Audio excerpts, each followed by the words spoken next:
Falando então. A proposta de hoje, não liguem que eu estou um pouquinho com gripe, então talvez a voz não fique tão nítida, mas se vocês quiserem, tiverem alguma dúvida, podem perguntar, tá?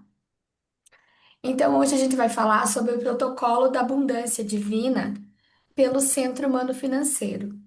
Então, esse alinhamento que eu venho compartilhar com vocês hoje, ele veio de um estudo e de uma prática que hoje eu faço no Centro Humano Financeiro.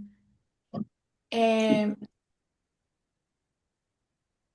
nós entendemos lá que para que a gente cocrie uma realidade em equilíbrio, nós precisamos ter ciência que somos compostos da mente, do espírito e da matéria. E aqui a matéria entenda o nosso corpo físico no primeiro momento, mas tudo que está aqui que é material. E a abundância divina, ela é um fluxo natural que se ativa quando esses três pilares estão em equilíbrio.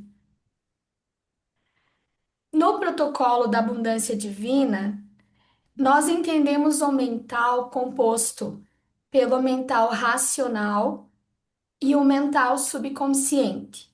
Mas aqui é importante distinguir que o mental racional, ele apenas decide de 5 a 10% das nossas ações.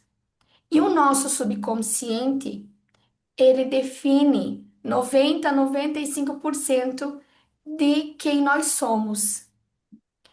E no nosso espiritual, nós trabalhamos alinhados com a apometria, onde o espírito é composto pelo Atma, pelo corpo búdico, pelo mental superior, pelo mental inferior, pelo corpo astral e pelo duplo etérico. A matéria, que seria o nosso corpo físico, é onde são feitas as ativações dos códigos da abundância. E na base dessa pirâmide se encontra o gerenciamento financeiro, que aqui, para nós, é voltado para a sabedoria divina. Então, o protocolo da abundância, ele atua nessas cinco camadas para reativar o fluxo da prosperidade sagrada. Na etapa um, a gente vai falar sobre o mental. No mental, a gente precisa entender que é necessário a desprogramação das crenças limitantes. E as crenças, elas são programações subconscientes que moldam a nossa realidade. E muitas foram absorvidas na infância por traumas vivenciados nessa existência, por padrões familiares e também pela epigenética. E aqui a epigenética traz para nós que muitas experiências traumáticas, padrões emocionais e comportamentos de sobrevivência podem alterar a forma como certos genes se expressam. Significa dizer que tudo aquilo que foi traumático para os nossos antepassados, eles passaram para nós através dos nossos genes como uma maneira de nos trazer essa ciência como uma forma de proteção.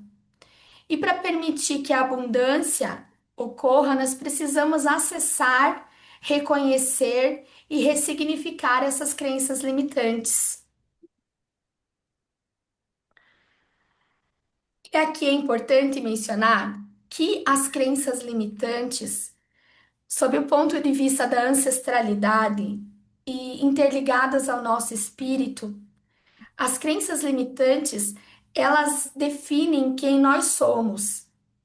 Como quando a pessoa não se conhece e não se percebe como uma consciência, como um espírito, ela não consegue perceber as questões que estão influenciando o seu comportamento.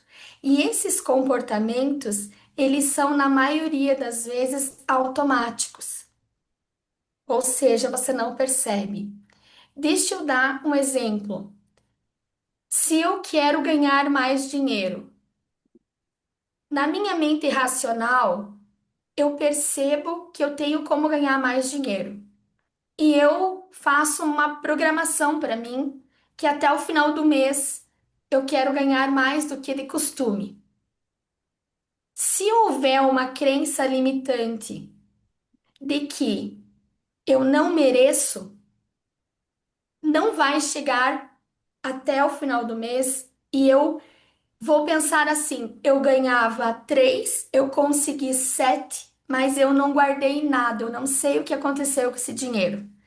Isso acontece porque existiu uma crença limitante no subconsciente que sabota o teu pensamento racional.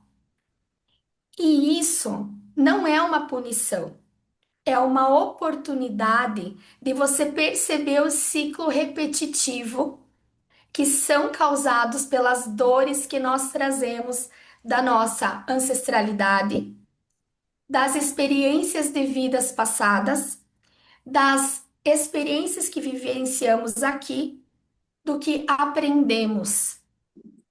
Então é importante conseguir perceber esses ciclos repetitivos para que seja possível a gente desprogramar essas crenças limitantes, para a gente poder curar essas dores de não merecimento, de não pertencimento, né? E mesmo dores maiores, como muitos casos em que os ancestrais passaram, por exemplo, por perdas financeiras muito grandes, por traumas de falência, e agora nessa vida, o seu descendente tem medo de investir, tem medo de empreender.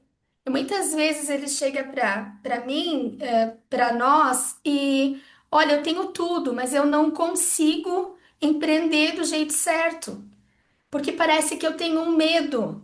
Esse medo, quando a gente vai visualizar, trabalhar ele, a gente percebe onde foi a causa lá na ancestralidade, lá num trauma que ele vivenciou. E, sob o ponto de vista do espiritual, aqui a gente vai trabalhar a ancestralidade, os acordos e as amarras. Então, perceba o seguinte: aqui eu quero que você imagine que você é um pedaço, um fractário de uma consciência maior que criou tudo, todas as coisas. E você está nessa vida para expandir a sua consciência. E eu vou embasar isso que eu